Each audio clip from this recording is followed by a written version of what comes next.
அனைவருக்கும் வணக்கம். இன்னைக்கு இந்த அறிவோம் ஆன்மீகம் ஜோதிடம் சேனலில் நாம் பார்க்க போகிற தலைப்பு என்ன அப்படின்னா, திருமணமும் சொந்த உறவிலா அல்லது வெளியிலா அப்படின்ற தலைப்பில் பார்க்க போகிறோம். சரிங்களா? பொதுவாகவே இன்னைக்கு இன்றைய காலகட்டத்தில் எல்லாருக்குமே இருக்கிற ஒரு கேள்வி, நம்ம பெற்றோர்களுக்கு பிள்ளைங்களுக்கு நம்ம பிள்ளைங்களுக்கு சொந்தத்தில் முடியுமா, வெளியே முடியுமா அப்படின்ற கேள்வி நிறையவே இருக்கும். இது நம்ம ஜோதிடர்கிட்ட கூட போய் நிறைய பேர் கேட்பாங்க. பையனுக்கு வர வரம், பொண்ணுக்கு வர வரன் சொந்தத்தில் வருமா, வெளியில் வருமா, எப்படிப்பட்ட வரன்றது, இப்படி பல கேள்விகள் இருக்கும். ஸோ இதில் நம்ம இன்றைக்கி பார்க்க போகிறது என்ன அப்படின்னா, திருமணம் உறவில் முடியுமா அல்லது வெளியில் முடியுமா அப்படின்ட்டு. ஸோ உறவில் முடிவதற்கான அமைப்புகள் எப்படி இருக்கும் அப்படின்றத இப்போ நம்ம பார்க்கலாம். சரிங்களா? பொதுவாகவே ஒரு பெண்ணின் ஜாதகத்தில் 7ஆம் அதிபதியோ செவ்வாயோ சுக்கிரனோ உங்களுக்கு சந்திரனோடு தொடர்பு கொண்டாலோ, சந்திரனோடு இணைந்து இருந்தாலோ அல்லது சந்திரன் பார்வைப்பட்டாலும் அவங்களுக்கு தாயின் வழியில் திருமணம் அமையும் வாய்ப்புகள் அதிகம் உண்டு. ஓகேங்களா?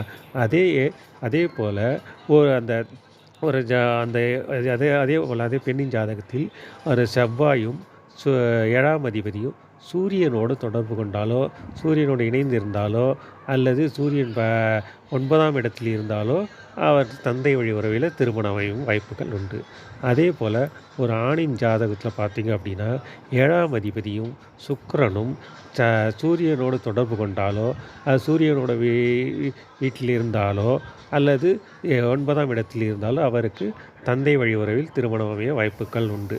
அதே ஆணின் ஜாதகத்தில் உங்களுக்கு அந்த சுக்கிரனும் 7ஆம் அதிபதியும் சந்திரனோடு தொடர்பு பெற்றாலோ, சந்திரனோடு இணைந்து இருந்தாலோ அல்லது 4ஆம் இடத்தில் இருந்தாலோ அவருக்கு தாய் வழி உறவில் திருமணம் அமைய வாய்ப்புகள் உண்டு. ஓகேங்களா? அதே போல் ஒரு ஆணின் பெண்ணின் ஜாதகத்தில் இந்த 7ஆம் அதிபதியும் செவ்வாயும் சுக்கிரனும் உங்களுக்கு 5ஆம் இடத்தில் இருந்தாலோ, அது 5ஆம் இடத்தோடு தொடர்பு கொண்டாலும் அதற்கு அவங்களுக்கு பூர்வீக வழியில் திருமணம் அமைய வாய்ப்புகள் உண்டு.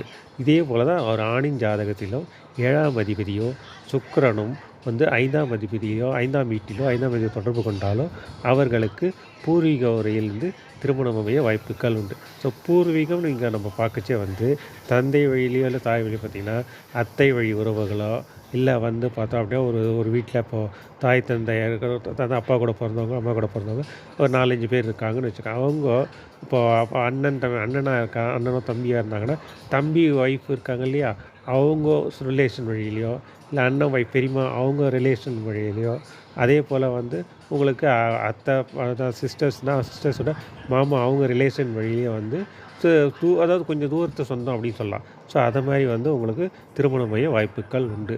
ஓகேங்களா? அதே போல் இருவர் ஜாதகத்தில் செவ்வாயும் சுக்கிரனும் ராகுவோட தொடர்பு கொண்டாலோ இல்லது ராகுவோட நட்சத்திரத்தில் இருந்தாலோ அவங்களுக்கு அதே ஜாதியில் திருமணம் அமையுன்ற ஒரு வாய்ப்பும் இருக்குது. ஓகேங்களா? இதெல்லாம் ஒரு பெரிய பலம் இதுக்கு மேலே ஒரு பலம் என்று அது தெய்வ பலம். ஏன்னா நம்ம ஒருத்தர் பிறக்கும்போதே நம்மளுக்கு இன்னாருக்கு இவர்கள் என்று ஆல்ரெடி கடவுள் எழுதி வச்சுருப்பான். அதுபடி தான் இது நடக்கும். இதே தான் ஒரு படத்தில் கமலஹாசன் ஒரு பாடலில் சொல்லியிருப்பார். கடவுள் அமைத்து வைத்த மேடை இணைந்திருக்கும் கல்யாண மாலை என்று, இன்னாருக்கு இன்னார் என்று எழுதி வைத்தானே தேவன் அன்று என்று அப்பயே ஆல்ரெடி இந்த பாட்டிலே சொல்லியிருப்பான். ஆக ஆல்ரெடி கடவுள் நம்மளுக்கு இன்னார் ஆல்ரெடி எழுதி வச்சுட்டான். அதை இப்போ நம்ம ஒரு அரங்கேற்றம் பண்ணுறோம், அவ்வளோதான். மற்றபடி எல்லாமே தெய்வத்தினோட சங்கல்பத்தில் தான் இருக்கும். இப்படிப்பட்ட அமைப்புகள் நான் கூறிய அமைப்புகள் இருந்துச்சு அப்படின்னா உங்களுக்கு நிச்சயமாக உறவில் தான் முடியும் என்று சொல்லி நல்லதே நினைப்போம், நல்லதே நடக்கும் என்று கூறி மீண்டும் ஒரு நல்ல தலைப்பில் உங்களை நான் சந்திக்கிறேன். நன்றி, வணக்கம்.